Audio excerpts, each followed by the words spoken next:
Hello and welcome back to my channel. I know I haven't posted in a little while and hopefully we can touch on that in this video, but today I thought I would just do a get ready with me video and basically just do a life update of what's been going on, so I don't ramble, because this is what I do in all my videos and that's how they end up just not going up, because I like 20-minute rambles from me, which I just feel like nobody wants to listen to.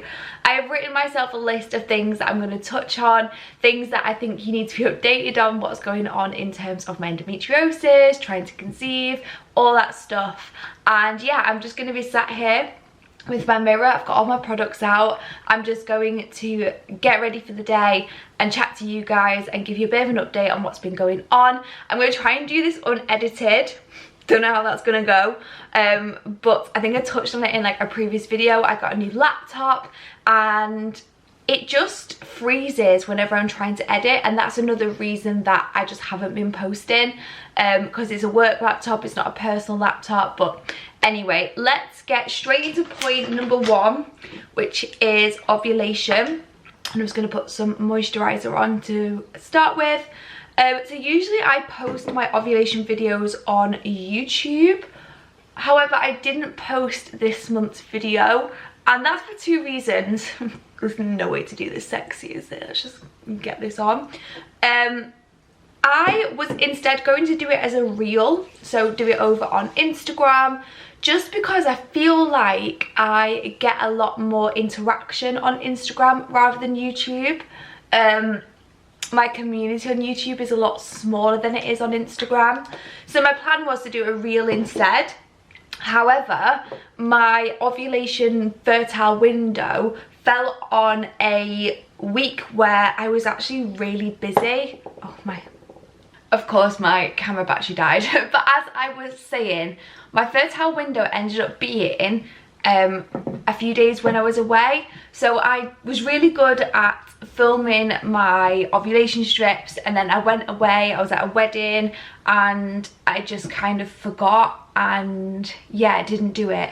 I also ovulated a couple of days later than I usually would, and I did last month as well. So since my miscarriage, my cycle has gone from 35 days to 36, 37 days, which, you know, isn't the end of the world, but I would prefer to get it back to a 35-day cycle. So I did start testing probably a little bit earlier than I needed to, but yeah, I did ovulate and I'm now 5 days post ovulation, so I'll pop a picture of my chart here.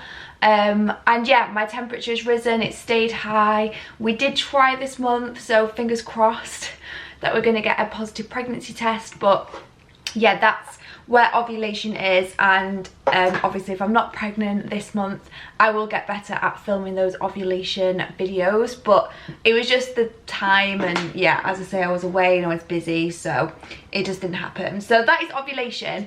The only thing that was different this ovulation, apart from the fact that it was a little bit later as well, was that I actually did have ovulation pain, which I don't think I've ever experienced to this extent before. So my gynecologist in my last appointment said I've got some thickening around my right ovary, which could either be scar tissue or endometriosis, and I think I ovulated from that right hand side, and yeah, it was really painful. It was like stabbing pain.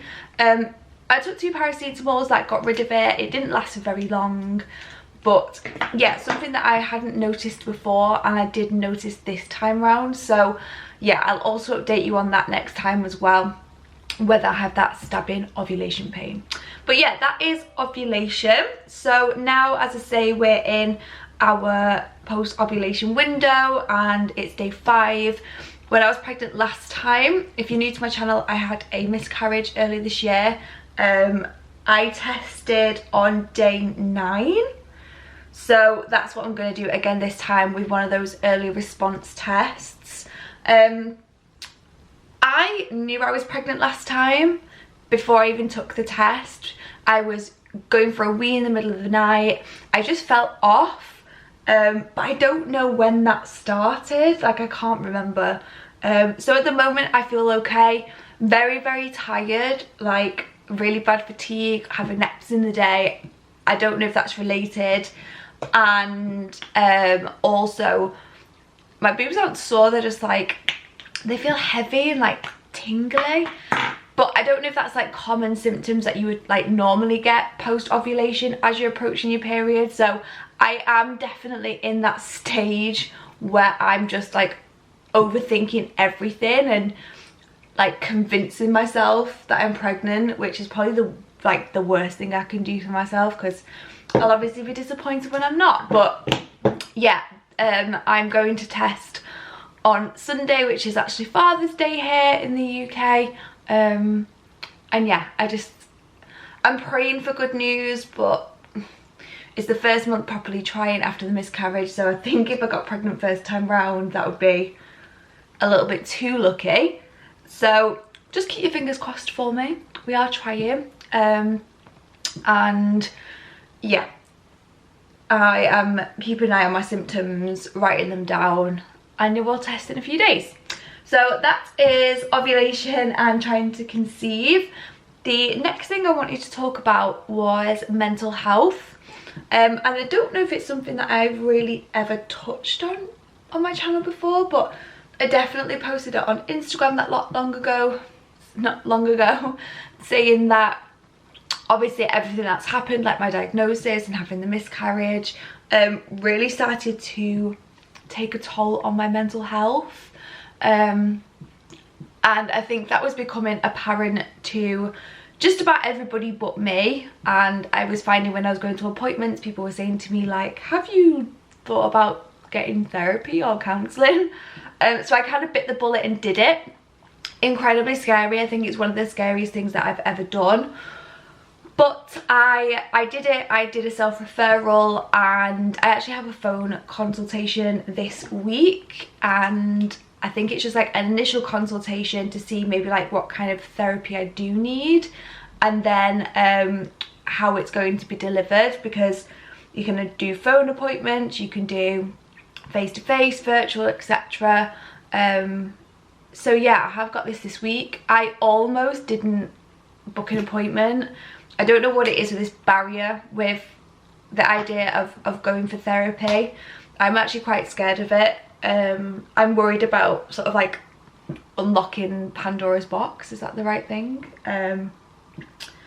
So yeah, especially because I'm going on holiday soon, and I've been actually feeling okay. I've probably been like the best that I've been in a little while. So I was a little bit worried about doing this before I go on holiday, but I just need to get it done, just get it out of the way. And I thought, just have your initial consultation, and if you decide that it's not for you, you can stop at any time, because obviously I've sought this help like on my own. So yeah, I do have a mental health appointment this week. And in terms of other appointments, I've got an ultrasound scan in July. Now this scan was set up for me like months ago, like the referral. I think it was in, I want to say March or April, and I guess there's just a massive backlog at the moment, so I'm only getting it in, well, I had an appointment for June, but I was away, so I had to change it to July. I'll be honest, I don't really know what they're expecting to find on this ultrasound, because I had an MRI already, and that was probably a lot more accurate than an ultrasound would be. But I am keen for them to have a look at this right ovary just to see how it's doing, because obviously we've got that thickening and I've had some pain in the area. So that's another appointment I've got coming up. And then I've got an appointment with my gynecologist, my consultant, in August. I think this is just a follow-up because I still haven't been discharged from my surgery. So because I was still experiencing pain and worsening pain, basically they couldn't discharge me. So I think this is just a follow-up to see how I'm doing. And yeah, he just kind of wants me to continue trying to conceive. He thinks that's the best thing for me at the moment. And yeah, we're just basically keeping an eye on this pain that I do have. But they're the only appointments that I've got coming up. I say only, that's 3. Probably more than like normal people have. Oh, actually, tomorrow I've got a pelvic physio appointment. So I had an initial appointment which I paid for myself. I couldn't get it on the NHS, and she was amazing. It was actually her that encouraged me to seek sort of therapy. So I've got to follow up with her, but I think this will be my last appointment because I've been okay. Like, I don't really know what more she can possibly give to me. So yeah, I've got physio tomorrow, but as I say, I think that will be my last physio appointment. I keep looking at myself in the viewfinder. I look really pale, but I think it's the light from the window. So yeah, that's my upcoming appointments and sort of mental health. I did film a full video about mental health and my top tips for dealing with it, and I haven't posted it, and it was 25 minutes long. It needed editing, but if that's a video you want to see, let me know in the description. It's already filmed, it just needs to go up, but I just wasn't sure whether to post it, and I talked myself out of it, and I don't know, but I've got it and it's there, and if you think it'd be helpful, then I'd be happy to post it. Next thing I wanted to touch on was medication. So if you follow me over on Instagram, you'll see that I have been kindly gifted some supplements from Yoppy. So I'll just show you that a bit closer. So this is one for polycystic ovaries, and it's just a powder that goes in your drink. So as you can see, I've got it in here. It looks orange, but it's actually strawberry flavour, and it just tastes really good. So I've literally just been having 5 grams of this. I have it in water, but you can put it in smoothies, in porridge. I do actually have a discount code for this, so I will pop it on the screen and link to Yoppy in the description. And I've also been taking their endometriosis care as well. So this has things like NAC, broccoli extract, vitamin E, turmeric, milk thistle. So I'll link them down below so you can check the ingredients. But I've been really loving these, and I have to say, especially my endometriosis, the pain has been a hell of a lot less than it usually is. Some people experience pain throughout their cycle, or some people just experience pain like around their period. I was somebody who just maybe had literally like 5 days out of a whole month where they wouldn't be in pain. But since I have been taking this and obviously doing other work like my acupuncture, dealing with my mental health, etc., I found that my body is now able to relax and the pain has been a lot better. So I've been taking those 2 supplements as well as my metformin. I'm still taking this. This is what helps me get a 35-day cycle. I am insulin resistant. That is what drives my PCOS. Some people prefer to do it naturally and just take this. But because I am trying to conceive and I know this works, I am continuing to take it. So they're the 3 supplements that I've been taking, and I used to take a lot of the ingredients on the back of this individually. So like inositol, things like NAC, things like folate, chromium, and I used to literally, like, my bag would rattle. So having all of this just in one packet has been a lifesaver. So yeah, they're the supplements that I'm taking. I'm on my 2nd packets of these now. So I have been trying them for a while and they've been working really well for me. So if you would like to try either of them, but if you want a discount code for the polycystic ovary one, then I will leave it down below. Next thing I need to do is browse. So medication, ovulation, mental health, upcoming appointments. I thought I'd just quickly, to finish off, just talk about my endometriosis and my polycystic ovary symptoms. People always ask me, like, now you've had surgery, sorry, has your symptoms gone? And definitely not. As I say, recently they have got a bit better, my endometriosis. It's still there, I can still feel it. At the moment I've been struggling with bladder pain, so I think that it's grown back near my bladder, and I still experience rectal pain as well, and I've really been struggling with like digestion, so I am thinking that maybe it's grown back in that area. And I have had some discomfort during sex as well, which makes me think that it's like back like deep in that area. So no, it's not gone. Is it better? At the moment, yes, but it'd be interesting to see whether the pain returns after my period or during my period, because at the moment in your luteal phase progesterone is rising, and that sort of dampens the estrogen. And because endometriosis is an estrogen dominant condition, sometimes I do find in this ovulation period that I do get a bit of relief. But obviously then as my period starts to approach and the progesterone starts to drop, the endometriosis starts to pick up again. So I will keep an eye on those symptoms. I journal every morning now, so I have been trying to write some of this down so I can refer back to it. But yeah, in terms of my endo, still there, still some pain and discomfort, but it has got better and it's nowhere near as bad as it was like this time last year. So that is good. In terms of PCOS, apart from the fact that after my miscarriage my cycle has gone to sort of 36-37 days, I have been pretty good really.